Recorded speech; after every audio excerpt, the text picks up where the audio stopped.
This is Moonbase Alpha calling Earth. I repeat, this is Moonbase Alpha calling Earth. If anyone receives this message, please know that the personnel who inhabited the base on the Moon known as Moonbase Alpha survived the initial break away from the Moon in 1999. In the decades that followed, only a handful of new personnel were added, mainly from the inevitable union of certain personnel who married and had children. Because of the precarious life support systems that were used, only so many births were allowed on Alpha. In the year 2015, through some strange event known as a space warp, Moonbase Alpha returned to Earth. When we arrived, we began the procedure of Operation Exodus to return all duty officers and personnel to Earth. What we found on Earth was a completely different society and civilization than we knew it. Apparently, this Earth was a different dimensional universe. As commander of Moonbase Alpha, I, John Koenig, elected to remain behind on the base with Dr. Helena Russell, Chief Medical Officer. Over the period of approximately 6 months, we had contacts with Earth through a liaison officer, whose name was David Carter. Even though he tried to help us to readjust to Earth, we knew it was not the Earth we left. Within a year after returning to Earth, we learned that this alternate Earth also had similar problems that our Earth experienced. This Earth had no moon, and such its problems of disposal of nuclear waste was only solved by placing such material on the poles of the North and South. As a result of this radioactive material being placed in a specific region and in such large quantities, the same conditions began occurring as was on the Moon in 1999. Though this Earth did not destroy itself in a magnetic firestorm, magnetic radiation from the nuclear waste began altering the Earth's orbit around the Sun. In 2017, after numerous attempts to displace and spread out the nuclear waste at the poles, the Earth's orbit deteriorated and it plunged out of orbit into a full direct trajectory into the Sun. When this happened, it plunged the Moon back out of the Earth's orbit again. By the time this happened, the personnel that had evacuated from the Moon had been replaced with new personnel. These individuals had very limited knowledge of Moonbase Alpha because they did not have the knowledge our own personnel had, being from an alternate Earth.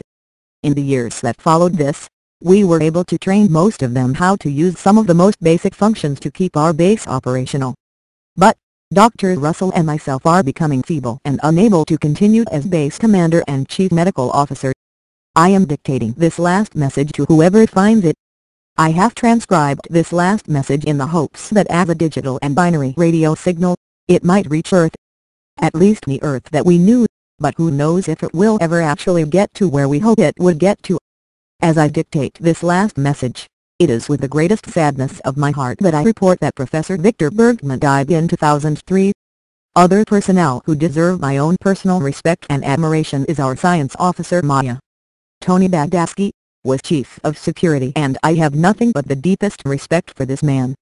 Tony sadly died in 2014, of a heart attack. Sandra Banish, our communications officer, married Paul Morrow after we returned to Earth in 2016. She elected to remain on Earth with Paul and have children. When the Moon went out of the Earth orbit, she did not return to the base with the new personnel. Dr. Matthias, who assisted Dr. Russell, returned to Earth when Operation Exodus was initiated in 2015. He did return to the base with the new personnel that was assigned here.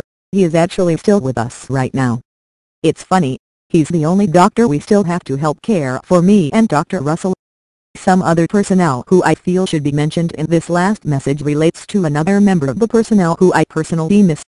David Koenig, who is in charge of our main computer, had died before we returned to Earth in 2015. Sometime in 2001, Alpha went into orbit around a planet known as Pyria. He was affected by a computer on the planet that disrupted our computer, which caused all of the Alphans to go into a euphoria and such evacuated the Moon to the planet. Koenig was actually affected, but only after we asked him to link his mind with the computer to find out why all these things were happening on Alpha. In the end, we destroyed the computer, without which the planet began the normal existence of life and the orbit itself returned around its sun, pushing our Moon back into space. Over the next year, Koenig began to have epileptic seizures which made him constantly out of manner and such was confined to the medical center. In the months after this, Koenig died of a cerebral hemorrhage.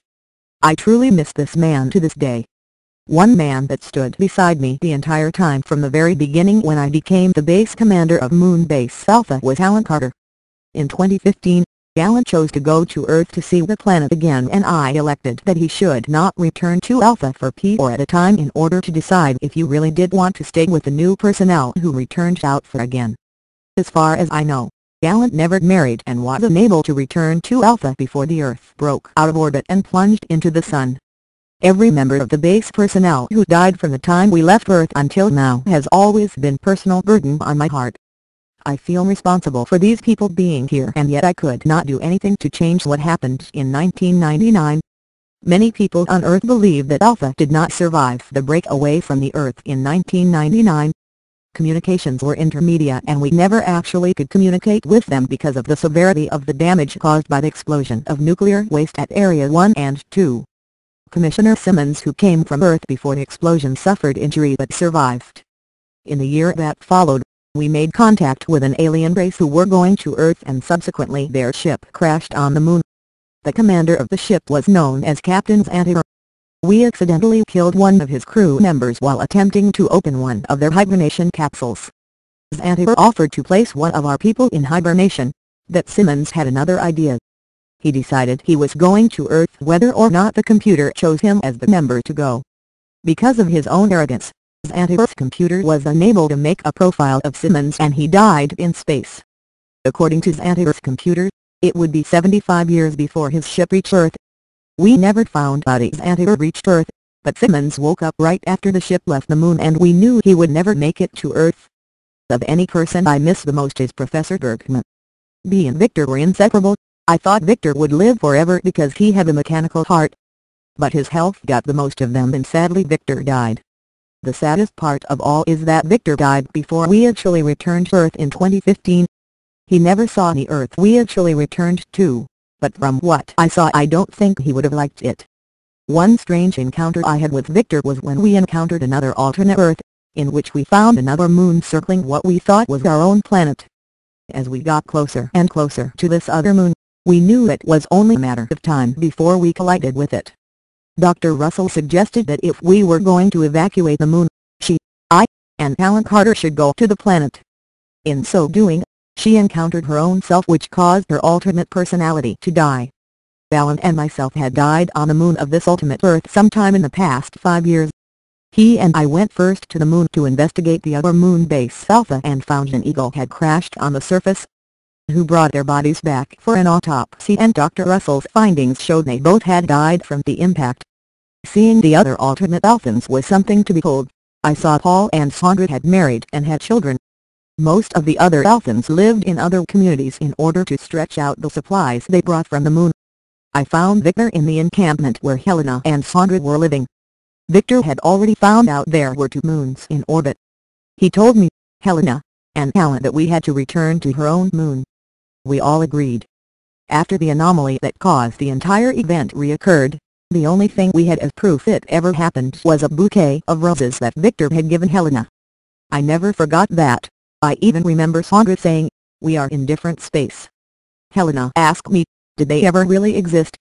We just looked at the flowers and knew it all had happened. Only 2 members of the personnel of Moonbase Alpha ever really created a new human race on another planet other than ours. Luke and Anna were total opposites of each other when we visited the planet called Arcadia. They both knew they were meant for each other. During the course of investigating this planet for habitation, Anna and Luke made a contact with the inhabitants. They were not in human form, but their energy still existed on the planet. Anna and Luke both knew they must remain on this planet because the human race originated here on Arcadia. We found signs of trees and other life forms all native to Earth. Maple, oak, beech, 50 different varieties of trees were found by Anna Davis, who was a trained philologist. Anna could read Sanskrit, an early European root language, the language of tongues. As Alpha's power was draining out, we thought furiously to determine what had happened to those people who we found dead in the cave. But Anna and Luke already knew what happened. They were told that they must stay on the planet for the rest of their lives and begin the human race again. In the end, Luke and Anna kidnapped Helena and held her as a ransom until they were allowed a ship to return to Arcadia and lived there. They took supplies from Alpha totaling 5 years' worth of food seed because, as we later learned, they had to rejuvenate the soil in order to start the process of life again. All I remember of those last days leaving Arcadia was those few communications we had of Anna and Luke saying, "We're going home." In all our experiences, I can only say to those who get this message that we have endured and survived because God wanted us to survive in the wilderness of space. I'm not trying to equate any kind of opinion, only that I feel someone has always been watching over us. This is John Koenig, last commander of Moonbase Alpha, signing off on this last message to whoever finds it. It was good to live on Alpha, and I know that those who come after me will continue the search for other life, another world in which to live, and an enduring desire to continue the human race in another place and another time. End of transmission. Binary date code, September 13, 2099. Last date of transmission reference various time warps that moved out for into different times of past and present and future tense in the space-time continuum.